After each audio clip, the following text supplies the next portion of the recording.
Greetings, Guardians, my name is Bife here. So, Cloudstriders have made a pretty clear and immediate moral judgment of Guardians. I'd say Cloudstriders, but it's really more the people of Neomuna. Since we got a chance to work with Rohan and Nimbus, they've both basically accepted that yeah, we're kind of good guys on this one.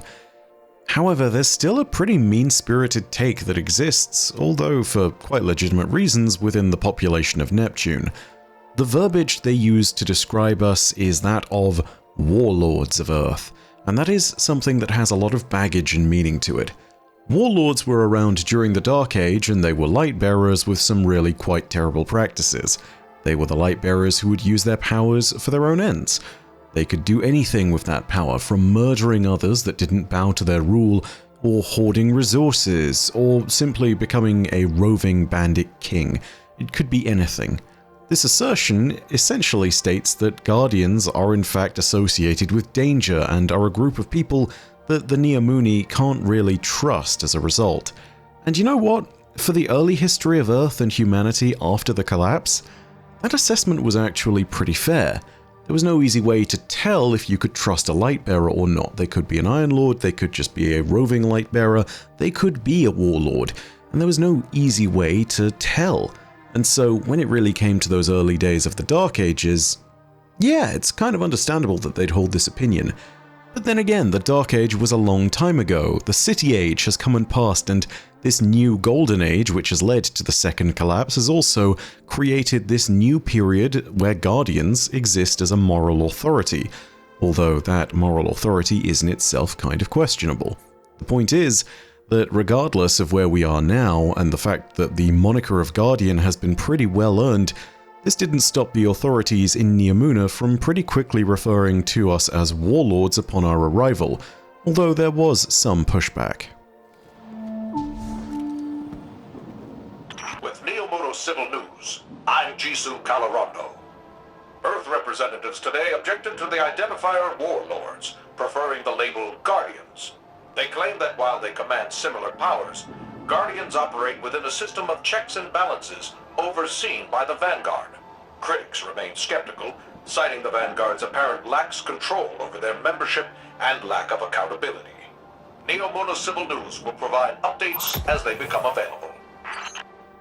Okay, so we stated it, we're not warlords. The people of Neomuna didn't know, and they weren't really willing to work with us because of that. And you know what? There are still some people in Neomuna who are skeptical of our willingness to use the power in a manner that isn't completely lawless. You know what? Fair enough. Everybody makes mistakes, including us Guardians and including the citizens of Neomuna. And, you know, with respect to their belief that we can't follow those laws because we can operate within our own jurisdiction, I get it. After all, take a look at their Cloudstriders. Their great protectors have never posed a threat to them, have they? Right? Right? I totally don't have a bone to pick with this view of Neomuna, and I totally don't have more of a bone to pick because of the fact that lots of their history has been very revisionist. The people of the Lost City have been in a place where our history isn't totally known and lots of it was lost to the collapse, but the people of Neomuna have a pretty complete historical archive and record, and you know what?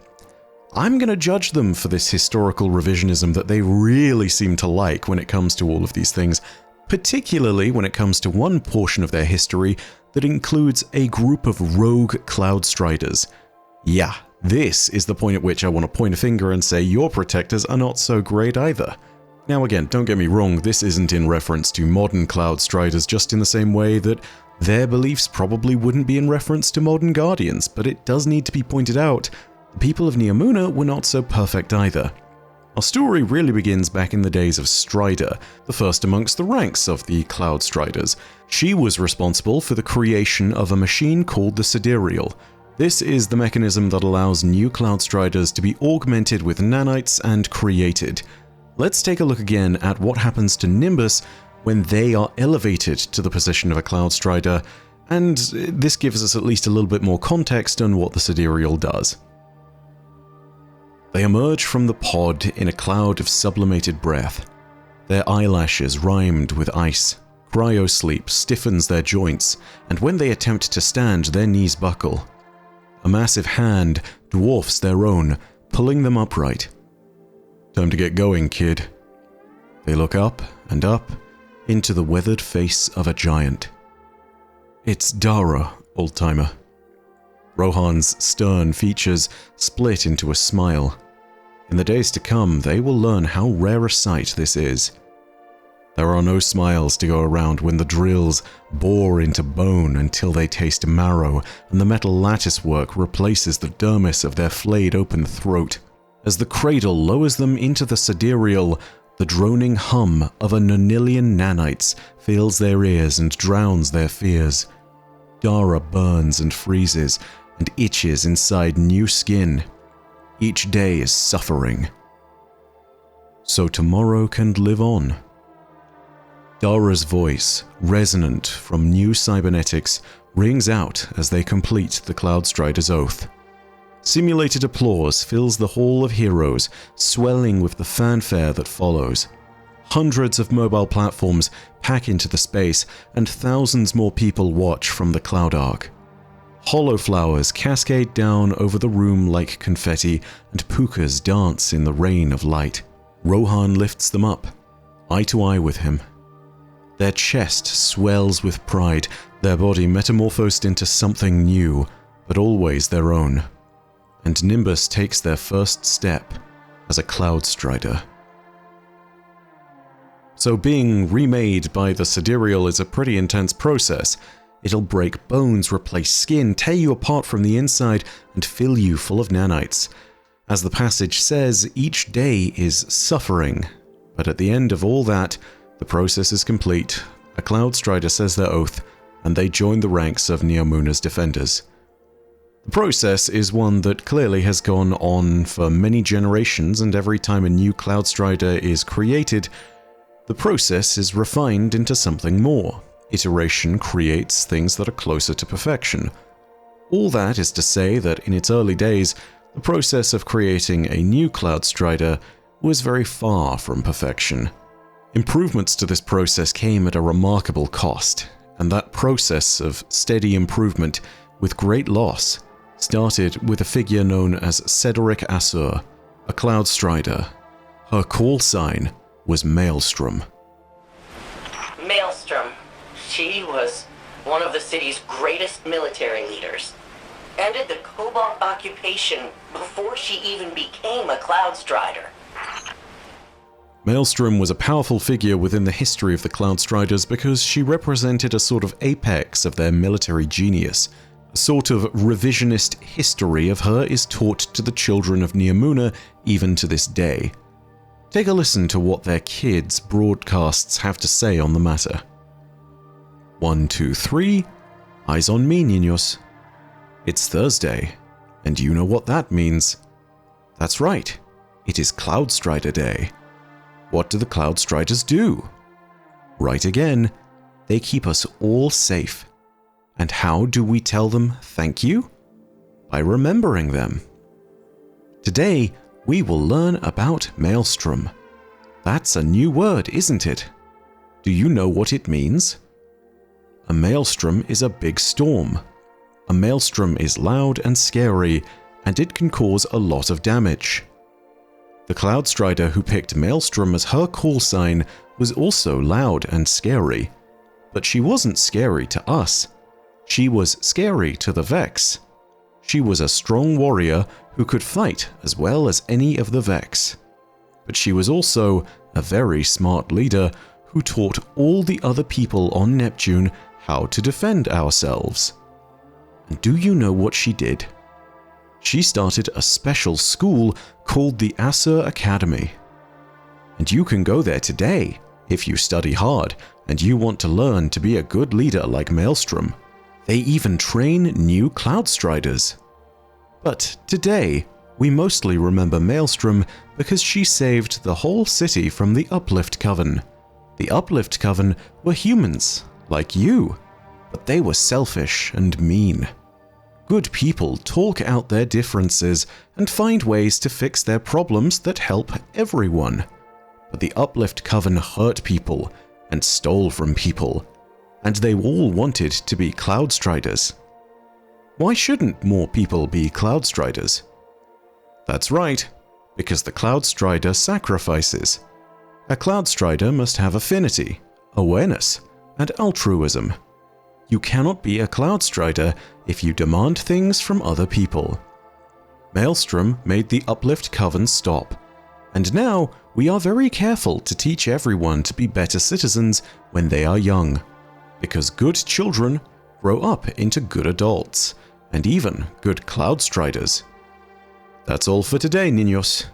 3, 2, 1, now have fun. And remember, thank you, Cloudstriders. So here's the thing, there are bits and pieces of that history that absolutely happened and absolutely can be taken as fact, I'm sure. There are undisputed facts in that report. Yes, absolutely, Cedric Assur was a great military mind. Yes, she founded the Assur Academy, and yes, she stopped the Uplift Coven. But the big problem is that part of her legacy is omitted, and it's the part that Cedric, by her own admission, thinks is her true legacy. The legacy she's talking about, that is omitted, is the fact that she is holding herself responsible as the one who created the Uplift Coven. Her own unrevised words on the matter give us a better insight into the choices that led to such an occurrence. They are filled with regret, and can be found in the Cloudstrider Legacy's lawbook under her name as opposed to her call sign. That record reads as follows. Neomuna Archive Systems Recovery Protocol. Audio log Maelstrom 092751. Security Delta. Delta. File deleted. PF 0476 1016. Restoring. Transcript follows. You're a good kid, Geist. Sorry for shooting you, but you gave me the business better than I expected. My fault for picking the best to be my protege. Hope an audio apology's good enough. You were all good kids. That's really the problem, wasn't it? Train 22 kids to be gods and then only pick one as a Cloudstrider. My stupidest idea in a lifetime of them. There's so much to learn about this new body. I thought we'd just train candidates up early in Sim, screen out the ones who couldn't handle it, but damn if you kids didn't rise to every challenge. And I spent so much time talking about the danger and the thrill that I never shared the first lesson of being the Cloudstrider. You don't die after 10 years. You die the second you gulp your first breath with those new nanite-enhanced lungs. You don't get to be human anymore. Not with this kind of power. You don't get foibles or fears or wants. You're an ideal. You need to be the best things about this city. The kindness, the empathy, the courage. And you need to give up the luxury of weakness. All of you were driven, talented, but Geist, you were the only one who didn't need it. You were the one who'd help the city as a civvy or a strider. And looks like I was right not to pick Apor or Lagari and their little coven. 10 terrorists with Cloudstrider training. No matter what the history books say, that's my legacy. I know you wanted me to go soft on them. I did too. But like I said, we don't get the luxury of wants. But I'm free, kid. My warranty's up. But I'm leaving you a present, something my mentor left me. The kill codes for the Sidereal. Hit that switch, and you never have to doom another soul to this life. The rest of the city has to step up instead. Every regret I have, I can't bring myself to end it. Maybe you have what it takes.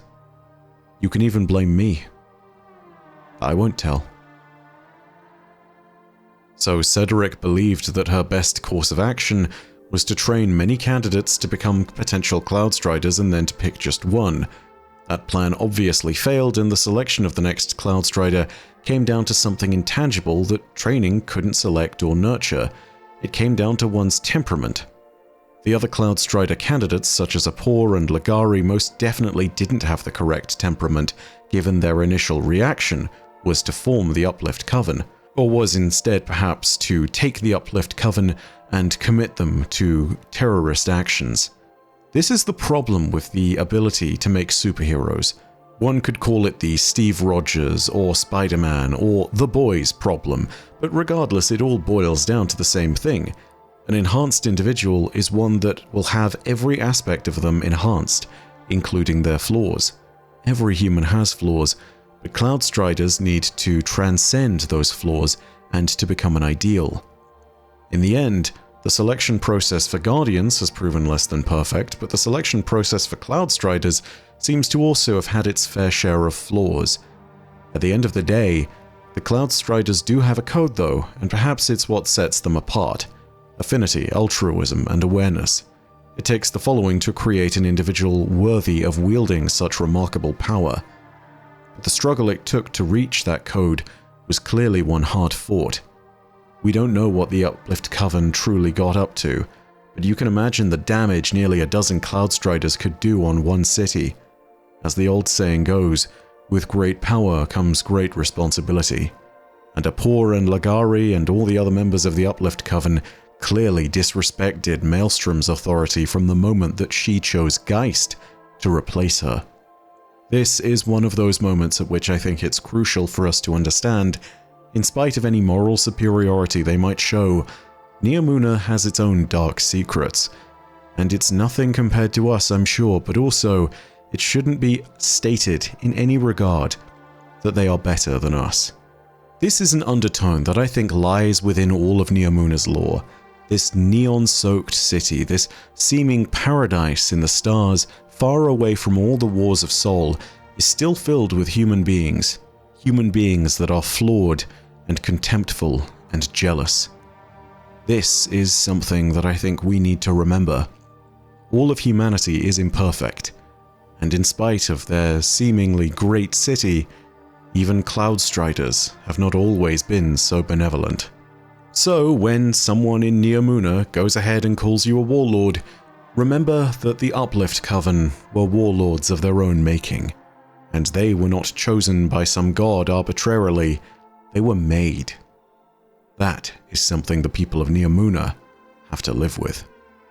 But that's all from me for now. Thank you so much for watching the video. If you did enjoy it, go ahead and leave a like, and leave your own thoughts down below in the comments section. Do you get that kind of air of smug superiority whenever you're reading the lore of Neomuna? Does it make it seem like the people on Earth were primitive or Stone Age? That's the kind of impression that I got, especially reading through some of the Neomuna history as it pertains to Earth. Anyway, regardless of all that, if you enjoyed the video, also remember to hit subscribe and to hit the bell next to subscribe to turn on those email notifications. But as per usual, know that your viewership as always is quite enough for me. And that in the meantime, my name is Bife. Rhodacia ad Astra. I'll see you Starside.